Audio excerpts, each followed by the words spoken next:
अस्सलाम वालेकुम, welcome back to my YouTube channel. कैसे हैं आप सब। तो आज आप मेरे साथ बच्चों के लिए, टॉडलर्स के लिए बैग पैक करेंगे। मैं लगेज बैग आपको पैक करना सिखाऊंगी कि किस तरीके से हमें उनका बैग जो है ना पैक करना है मैनेज होके। तो चलें स्टार्ट करते हैं। ये कुछ शॉपिंग की है मैंने आयज़ा के लिए। तो मैं आपको बता दूं, हम लोग ट्रैवल कर रहे हैं दिस वीकेंड को, और हम लोग जा रहे हैं उम्रा करने के लिए। तो ये आयज़ा के लिए छोटी छोटी सी प्यारी प्यारी सी फ्रॉक्स और कुछ कपड़े ख़रीदे हैं मैंने। तो मैं आपको ये दिखाऊँगी। एक प्यारी सी ग्रीन सी कलर की फ़्रॉक है, और उसके बाद ये इसकी टी शर्ट्स है। मैं इसको जो है ना जीन्स के साथ पहनाऊँगी। उसके बाद एक प्यारी सी फ़्रॉक है ये, इसके साथ एक ब्लू कलर का लेगी है। ठीक है, तो मैं आज आपके साथ जो है ना कुछ हैक्स शेयर करूँगी कि आपके बच्चों को लगेज बैग आपको कैसे पैक करना है। ठीक है, क्योंकि बच्चों का जो सामान होता है, कपड़े होते हैं, वो इतने छोटे और इतने ज़्यादा होते हैं कि वो इतना ज़्यादा मुश्किल हो जाता है पैक करना। तो और जब आप लगेज खोलें तो वो इतने मैसअप हुए होते हैं कि आपको समझ भी नहीं आता कि आपने कहाँ क्या रखा था। तो आज हम वो शेयर करेंगे। देखें कितना प्यारा सा एक सूट है आयज़ा का, ये मुझे बहुत पसंद है, और जब ये मैं पहनाऊँगी मैं आपके साथ शेयर करूँगी। और ये मैंने कुछ कमी शलवार रेडी करवाया है आयज़ा के लिए। तो एक कमी शलवार ये है ऑरेंज और रस्ट कलर का। उसके बाद ये बेज और ग्रीन कलर की फ़्रॉक पजामा था, ये इसका पजामा है, छोटा सा क्यूट सा प्यारा सा। और उसके बाद एक काफ्तान है, ये बहुत प्यारा सा काफ्तान है। ये मुझे किसी ने कराची से स्टिच करके भेजे हैं, और जिन्होंने स्टिच करके भेजे हैं उनको मैं आज इस वीडियो के रेफरेंस से जो है ना थैंक यू कह देती हूँ। भैया आप अब मुझे पता है आप मेरी वीडियो देख रही होंगी, तो भी thank you so much for this lovely clothes.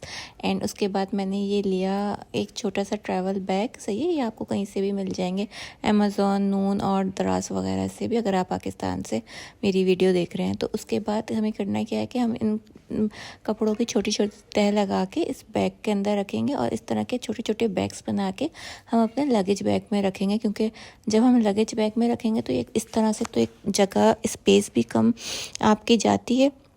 उसके अलावा जब आप अपना सामान खोलेंगे होटल वगैरह पहुंच के, तो आपको बहुत इजी रहेगा सामान ढूंढने में। आपको फैसला नहीं होगा कि आपने पजामा कहाँ रखा, कमीज़ कहाँ रखी, क्योंकि आपको पता है जब आप ट्रैवल करते हो तो आपका लगेज वो किस तरीके से रखते हैं। तो जिस हालत में आप पैक करते हो आपको उस हालत में भी नहीं मिलता, और ना उसके अंदर का सामान आपको उस हालत में मिलता है। तो आप जब खोलते हैं तो कोई चीज़ कहीं होती है, कोई चीज़ कहीं होती है, और इतना टाइम वेस्ट हो जाता है चीज़ों को दोबारा मैनेज करने के लिए। तो उससे अच्छा है कि आप घर से ही जो है ना इतना मैनेज करके पैक करें कि आपको होटल पहुंच के परेशानी ना हो। जिस तरह से मैं छोटे छोटे तह लगा के और छोटे छोटे बैग्स बना के लगेज बैग्स के अंदर रख लूँगी। तो इससे क्या होगा कि बहुत इजी हो जाएगा, लगेज बैग के अंदर सामान रखना भी इजी टू कैरी हो जाएगा, और होटल पहुँच के परेशानी भी नहीं होगी। तो मैं यहाँ पे छोटे छोटे बैग्स बना के रख रही थी। अच्छा, आपके पास अगर ट्रैवल बैग्स नहीं है और आप नहीं ख़रीद सकते हैं, नहीं ख़रीदना चाहते, तो आप घर से भी ये बैग्स निकाल सकते हैं। आपके बैग्स ब्रांडेड सूट होते हैं हमारे, उसमें बैग्स में आते हैं। हम वैसे भी कोई लोकल सूट भी ख़रीदते हैं तो आजकल ये इस टाइप का ज़िपर बैग सब दे रहे होते हैं, सारे शॉपकीपर्स दे रहे होते हैं। तो आप अपने बैग संभाल के रख सकते हैं बच्चे के कपड़े वगैरह पैक करने के लिए। मुझे भी ये बैग खाड़ी के सूट में मिला था, तो मैंने बैग को संभाल के रख लिया। अब इसमें मैं जो सामान रह गया था, बाकी कमीज शलवार रह गए थे, वो मैं इसमें 1 बाय 1 पैक करके तय करके रखती जाऊँगी। ठीक है, तो इस तरह से मैंने एक एक करके छोटी छोटी तह बना ली, क्योंकि ऑलरेडी कपड़े इतने छोटे थे तो वो और तय होकर और छोटे हो गए। उसकी वजह से ना इतने छोटे से बैग के अंदर इतने सारे कपड़े भी आ गए, और मेरा लगेज बैग में जो है ना सामान भी ज़्यादा नहीं हुआ, क्योंकि आपको पता है वेट का कितना इश्यू होता है। तो और जब आप बच्चों के साथ ट्रैवल करते हैं तो सामान कुछ ज़्यादा ही एक्स्ट्रा होता है, क्योंकि आपके पास डायपर्स और बहुत सारी ऐसी चीज़ें होती हैं जो आपको बच्चों के लिए रखनी होती हैं। और ये काफ्तान मैंने छोटा सा तय किया, तो बहुत प्यार से तय हो गया था।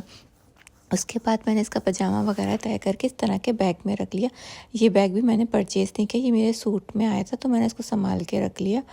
तो इस तरीके से अब आप एक 1 बाय 1 जितने भी आपके पास बैग्स हैं, अगर नहीं है तो आप अपने घर में जो सामान आता है बड़े वाले शॉपर बैग्स वो भी रख सकते हैं।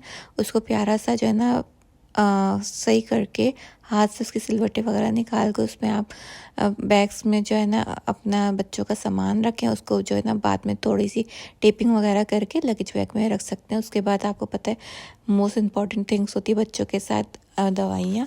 तो यहाँ दवाइयाँ भी देखें, मेरे पास ट्रैवल बैग नहीं था तो मैंने इस तरह का ये सफ़ायर का ज़िपर बैग मेरे पास पड़ा था तो मैंने वो उठाया और उसके अंदर मैंने दवाइयाँ रखना शुरू कर दी। या ऐसा खांसी का मसला, एलर्जी की दवाइयाँ आप ज़रूर रखें अगर आपके बच्चे को एलर्जी है। ये मैंने बेबी मिस्ट रखा है क्योंकि अक्सर बच्चे वॉमिट कर देते हैं पसीना वगैरह, तो बच्चों उसके पास स्मेल ना आए और कॉन्स्टिपेशन रहता है मेरी बेटी को, तो मैं उसके लिए दवाई ज़रूर रखती हूँ। यहाँ मैंने अपना लगेज खोला। अब आप ये देखिएगा छोटा सा लगेज कितना जो है ना सिम्प्लीफाई हो जाएगा। इसकी एक तरफ जो है ना मैं सारे कपड़े रख दूँगी छोटे छोटे से जो मैंने पैक करके रखे, और जो है ना दूसरी तरफ मैं कुछ और सामान रखूँगी। तो यहाँ मैं एक करके रख रही थी। मैंने टिश्यू पेपर्स भी लिए थे तो मैंने टिश्यू पेपर्स भी रख दिए उसमें। एक एक करके सारा सामान रखा है। देखें कितना कॉम्पैक्ट हुआ है ना, ये बिल्कुल भी लग ही नहीं रहा कि इसके अंदर 12-13 कपड़े रखे हुए हैं बच्चों के। माइट भी ये 12-13 से ज़्यादा ही होंगे। फिर एक तरफ जो है ना मैंने ये सारे छोटे छोटे से प्यारे प्यारे से डायपर्स रखना शुरू करे और मैं एक करके डायपर रखती गई हूँ। ये मैं नैपी बैग्स यूज़ करती हूँ डायपर फेंकने के लिए। ये अच्छे बैग्स होते हैं, ज़्यादा मैस वगैरह नहीं होता, थोड़े तरीके से यूज़ करने के लिए ये बहुत अच्छे हैं। उसके बाद ये वाइप्स थे, ठीक है। अब ये मैं आपको दिखाती हूँ शीट्स। ये बेबी चेंजिंग शीट्स होती हैं, डिस्पोजेबल होती हैं, यूज़ एंड थ्रो। आप एक दफ़ा यूज़ करें उसके बाद ये इसको फेंक दें। तो ये मैं बहुत यूज़ करती हूँ ट्रैवल में। मैं ये ज़रूर रखती हूँ कि कहीं पे भी किसी रेस्टोरेंट में, मॉल में, प्लेन में जब भी आपको डायपर चेंज कराना है तो ये बेबी के नीचे बिछाने के लिए बहुत यूज़फुल रहती हैं। उसके बाद मेरे पास ये ऐसी एक बैग पड़ा हुआ था, आप देख सकते हैं शीन का। उसमें मैंने कुछ सॉक्स रखे आयज़ा के, सही है, सॉक्स के सेट्स रखे। उसके बाद में ये शीट और वाइप्स और नैपी बैग्स ना इसी में कर दूँगी। अब मैं एक एक करके सब चीज़ें डाल रही हूँ। पहले मैंने नैपी बैग्स रखे, ठीक है। ये मैंने एक दिन का एक रखा था, 6 दिन के लिए जा रही हूँ तो 6 थे मेरे पास, ठीक है। और ये फिर मैंने नैपी बैग्स और जो है ना वाइप्स रख लिए हैं। अब इसको भी मैंने इस तरह से रख दिया, हाथ से थोड़ा प्रेस कराया क्योंकि ना डायपर्स ज़्यादा थे तो उनका वेट ज़्यादा हो रहा था। उसके बाद ये मैंने मेडिसिन रखी हैं इस तरफ। अब मैं थोड़ा सा ऐसा का खाने पीने का सामान भी रखती हूँ। तो ये मैंने जो है ना कंटेनर के अंदर थोड़े से जूसेस रखे हैं ताकि अगर मैं होटल पहुंचूं और फ़ौरन कुछ नहीं मिले और अगर ऐसा तंग कर रही है तो फिर मैं उसको जूस दे दूँगी। ये मैंने रखी है, ये मेरी है। ये शैम्पू किट है ट्रैवल के लिए, शैम्पू, हैंड क्रीम और जो है ना हैंड सोप वगैरह, इस तरह से जो है ना एक किट बना के मैंने ट्रैवल के लिए रख ली। उसके बाद ये आयज़ा का पूरा लगेज पैक हो गया था, उसमें सब असेंशियल मौजूद थे। और ये प्यारा सा क्यूट सा बैग आयज़ा का ही है। तो हम जा रहे हैं सफ़र पे। मुझे पता है आप लोगों को एक्साइटमेंट होगी तो मैं आपको नेक्स्ट वीडियो पे शेयर करूँगी। ये लगेज तैयार है। आपको मेरी वीडियो पसंद आई तो लाइक, कमेंट एंड सब्सक्राइब कीजिए। दुआओं में याद रखिए। मिलते हैं आपसे अगली वीडियो में। जब तक के लिए अल्लाह हाफ़िज़, टेक केयर।